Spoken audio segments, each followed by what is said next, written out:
Suture line is taken care of. If the dressing is soaked, then it has to be removed and it has to be checked if there is any problem with the suture line, whether there is any hematoma.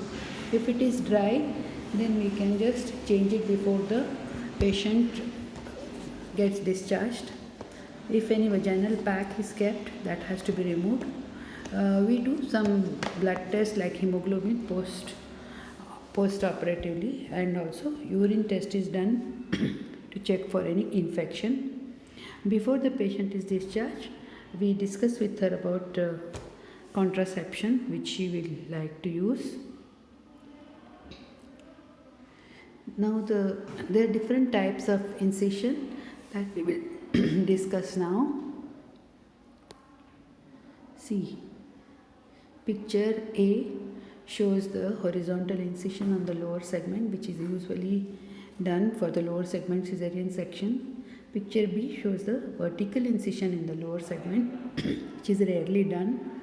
Picture C is the vertical section in the upper segment.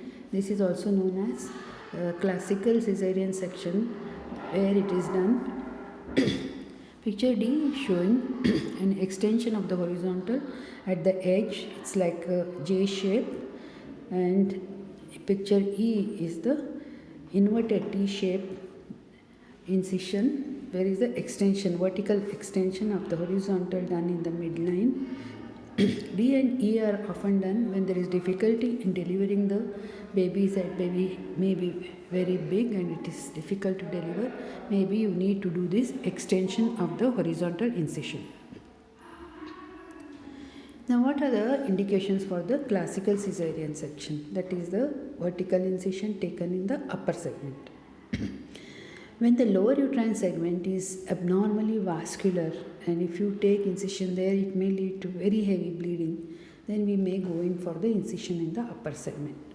Also, sometimes there are dense adhesions in the lower segment. The bladder is morbidly adherent to the lower segment, and if you take the lower segment incision, it may risk injuring the bladder. In this case also, we like to take the classical incision in the upper segment. If we need to deliver the baby very rapidly because of some serious fetal distress, fetal heart rate is very low or very thick meconium, again we take the upper segment. If the baby is transverse lie and it's impossible to deliver or do the internal cephalic version and do the baby's delivery by cephalic, then we may need to do classical incision for a baby in a transverse lie. This especially happens when the liquor is drained out and uterus is tightly fitting on the baby's head. If we have to do hysterectomy, we plan to do hysterectomy following the cesarean section for whatever reason, we go in for the classical cesarean section.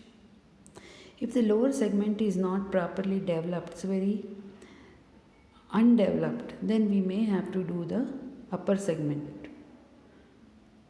Also, if there is any big fibroid in the lower segment or placenta which is anterior vascular, and placenta previa which is on the anterior wall of the lower segment is very vascular, or it's a placenta accreta, we may have to do a classical section.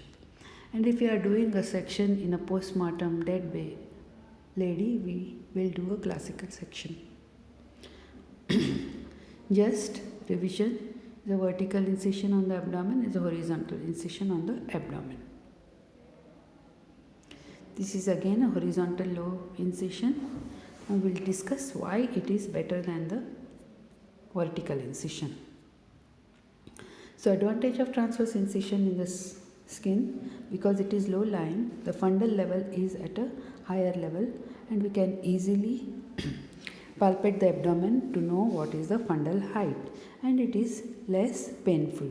Post-operative discomfort is less. Now, the fundus of the uterus, I told you, very easily palpable every day, and that is without much pain to the mother.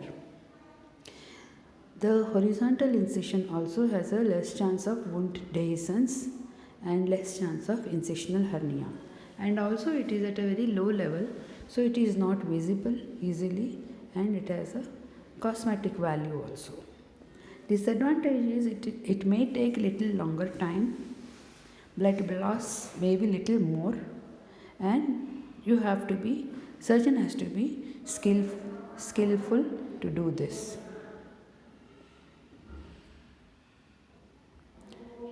Again, these incisions, you can see left side, this is a lower segment horizontal incision, and right side you can see lower segment, the second picture, vertical incision, and down is the upper segment vertical incision. So what is the advantage of lower segment cesarean section? Because it heals also faster and it heals better than the upper segment of the uterus. Because in the lower segment the uterus is thinner, there is less blood vessels, so bleeding is also less. It is less vascular. It's away from the implantation site also.